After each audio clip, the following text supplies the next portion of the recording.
Hello and welcome to the world of EU and UK sugar politics.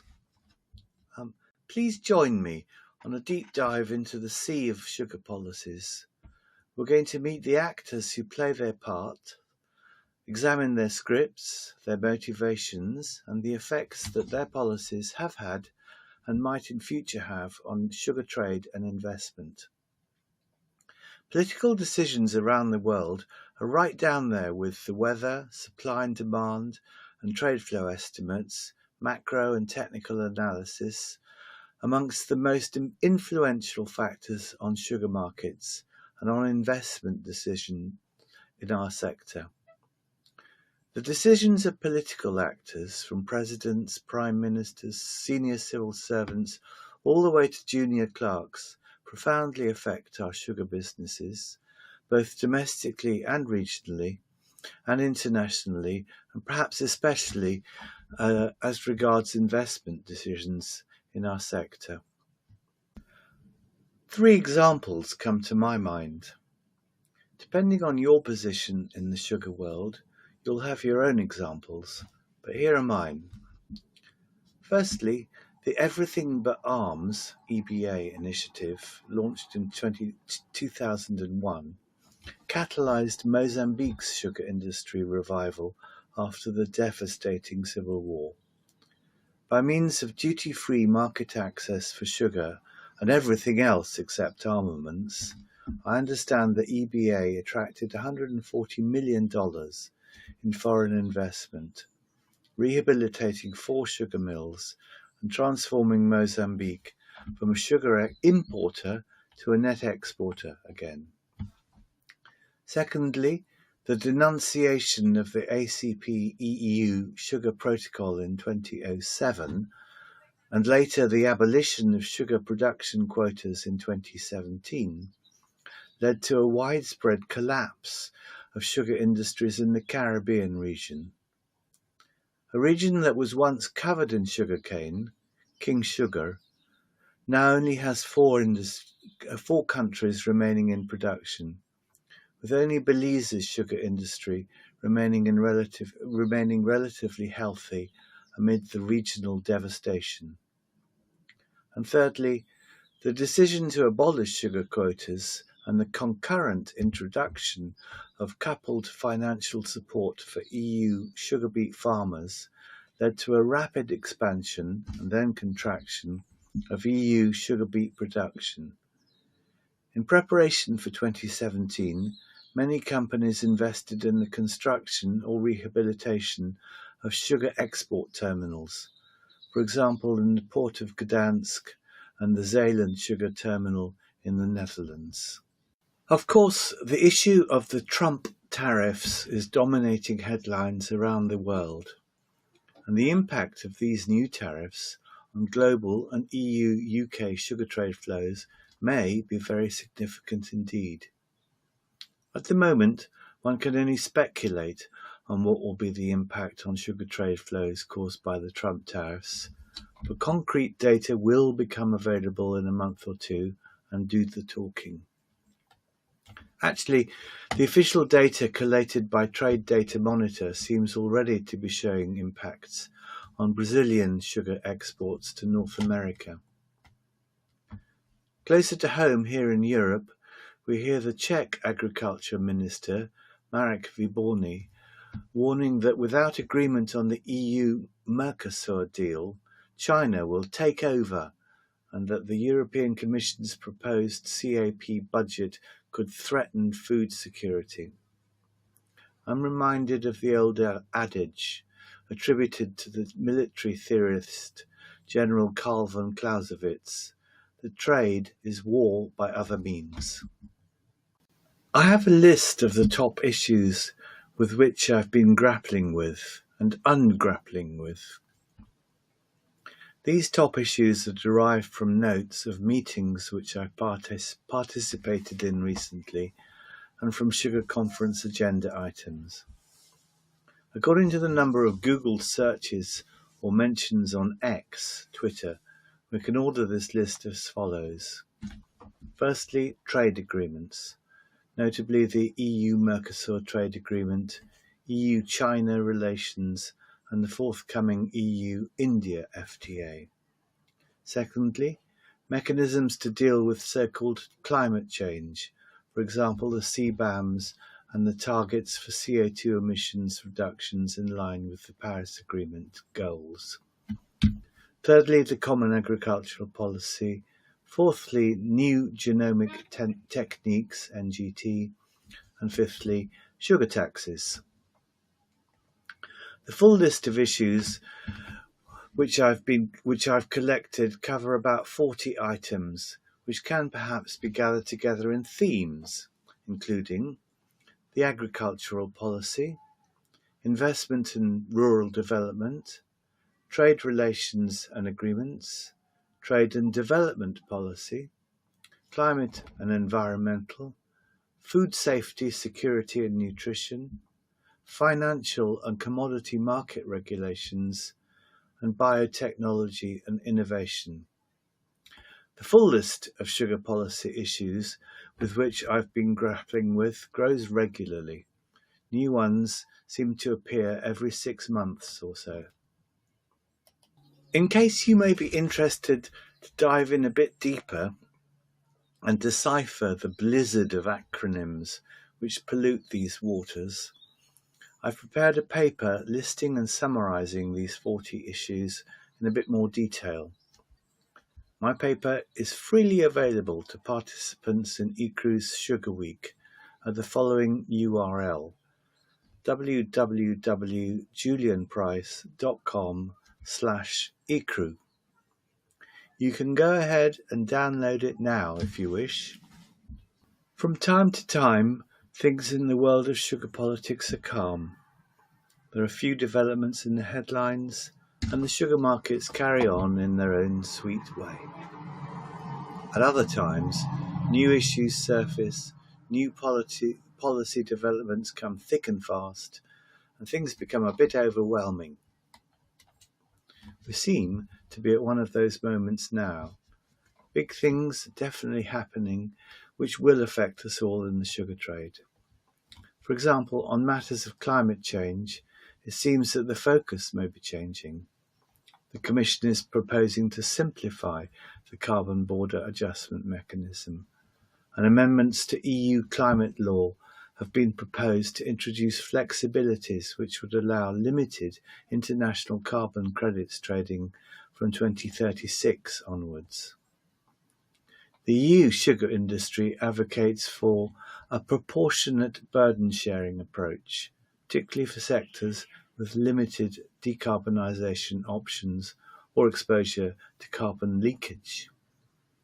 And amid the likely wreckage of the UK bioethanol industry, the heated debate continues. Since AI, artificial intelligence, is such a hot topic at the moment, I hope you'll allow me to offer some thoughts about this. Recently, I've been using quite a lot of AI. Sometimes the replies you get from AI are statements of the bleeding obvious. But when I frame my question sensibly, AI is truly amazing, especially for collating and summarizing large documents, and especially lots of documents at the same time, or to spot numerical patterns from data. Also, I've begun to appreciate that the job of a sugar market analyst is not really threatened by AI, because the old adage about models being garbage in, garbage out applies on steroids in this case. And whilst AI is great for summarizing stuff, it simply doesn't have real-world experience nor intuition, and therefore cannot truly offer original and hence potentially useful insights. So I do use AI, but sparingly, and I think my job is relatively safe. Returning to the topic of EU and UK sugar policy, let's get our boots muddy in the fields and look at agricultural policy. The European Union's Common Agricultural Policy, CAP. To begin at the beginning, The foundations of the CAP have remained unchanged since the Treaty of Rome, signed in 1957. Article 39 of the treaty sets out the objectives of the CAP, briefly, as follows: to increase agricultural productivity, to ensure a fair standard of living for farmers, to stabilise markets, to ensure availability of supplies, and to ensure reasonable prices for consumers. Now these objectives conflict with one another. What's a reasonable price for consumers may not, and often does not, ensure a fair standard of living for farmers. To cut a long story short, as all of our general living standards rise, the share of our income which we spend on basic foodstuffs will tend to decline, and hence farmers could be condemned to declining living standards in the absence of agricultural productivity gains and financial mechanisms to ensure a fair standard of living for farmers. The objectives which the EU founders set for the Common Agricultural Policy recognise the vital conflict of interests, and hence the evolving CAP seeks to balance these competing interests. What's so galling for farmers, and perhaps why they protest so much, is that potential productivity gains are often stifled by poorly adjusted government fiat, whilst mechanisms to support and stabilise agricultural market prices are undermined, and meanwhile farm subsidies are being cut in a bid to rein in general fiscal profligacy. In February, the European Commission presented a vision for agriculture and food, with proposals to revise the CAP to introduce fewer conditions, more incentives, fair prices, generational renewal, whilst maintaining dedicated agricultural funding, albeit via a merger of agricultural and regional funds. In May 2025, the European Commission organised a conference to hear the views of a wide range of stakeholders on the new vision, which I attended on behalf of the ACP LDC Sugarcane Industries Group. And I wrote a report for the group, which you can download at the same page as I mentioned before. That is at www.julianprice.com/ECRUU. Scroll down to the bottom of that page and you'll find a download link.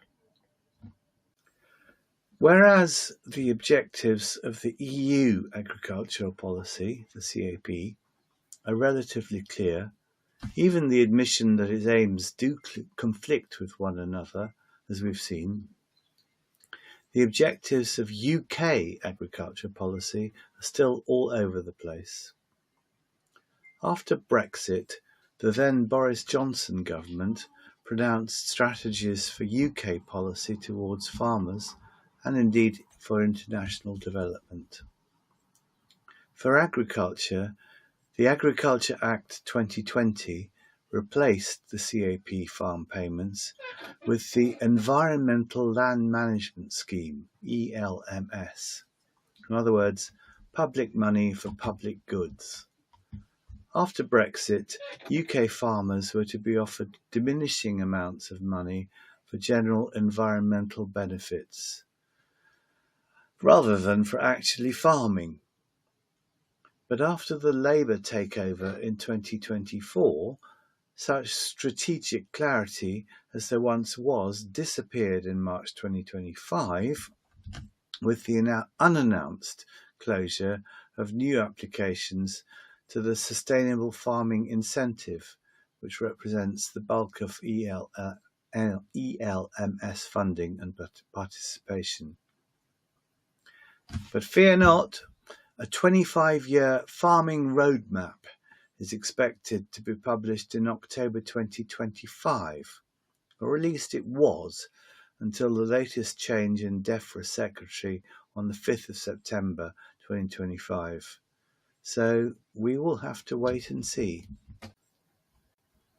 If you don't like EU or UK agriculture policy, well, I have others.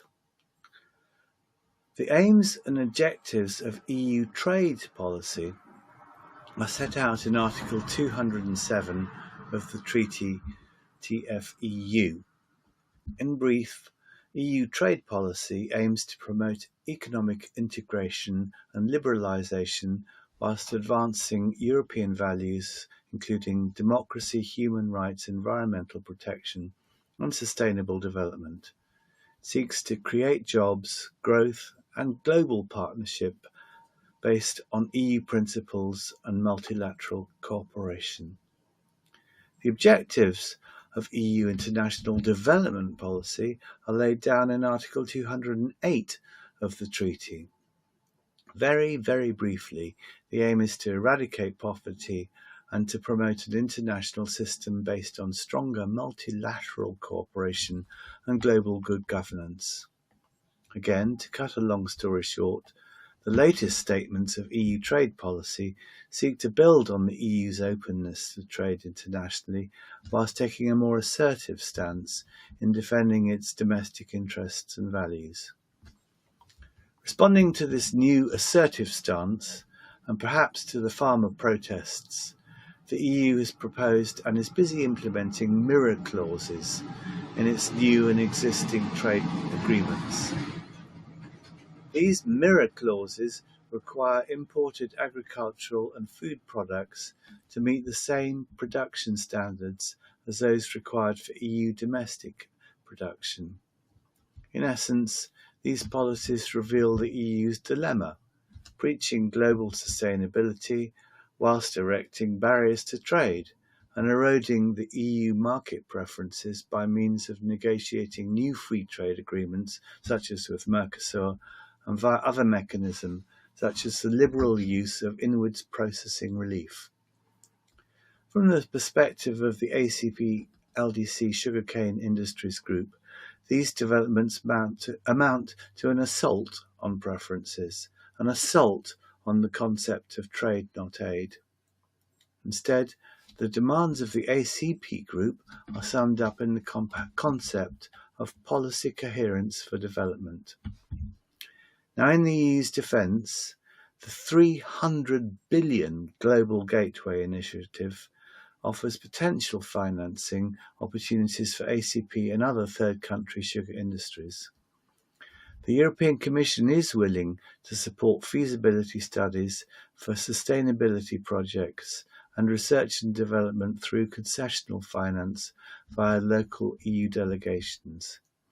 But this will require bankable, big-ticket projects guaranteed by governments and in coordination with institutions such as the FAO Investment Centre and the European Investment Bank. The Global Gateway is an excellent initiative, but implementation remains highly complex and requires persistent advocacy in Brussels.